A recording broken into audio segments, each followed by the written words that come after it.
So mapping the value, where where are you going to find the material to write this book?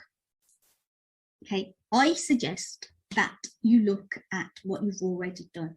I'm a big advocate of reuse, recycle, upcycle, repurpose. So you may already have 90% or 80% of the stuff written. I don't know, you may have that. It could be in blogs that you've written or articles, workshops, recordings.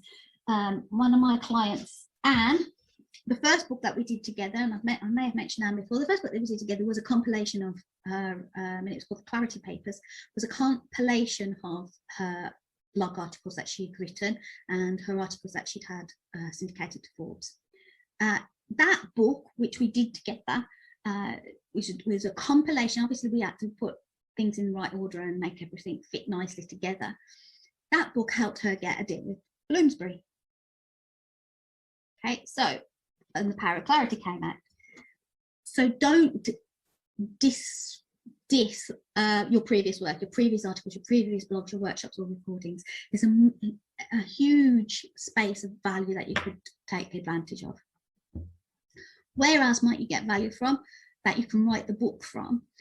Your own framework, your system, your process. If you don't have a framework, or system or process, then we need to talk about that too, and we can do a special half an hour on that.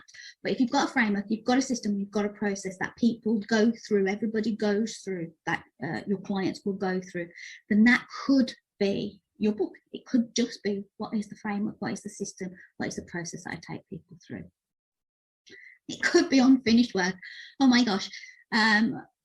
Unfinished work is where most of my ideas come from, where most of my clients' books come from. So they'll start a book, or I've got maybe 6 or 7, maybe more, unfinished books, and they are in different stages of unfinished. But you may have something that's not quite finished yet, and we can turn that into a book. It may have been that you were thinking it was going to be a big book, it was going to be a 45, 50,000 word book, and you've only done 20,000. Well, maybe that can be turned into a short book, can be turned into a minimum valuable asset book. Okay, another area is a compilation book. This is, I kind of like compilations, and I don't like them. You can compile quotes, like some people do, like little books of questions and quotes, and I showed you those earlier.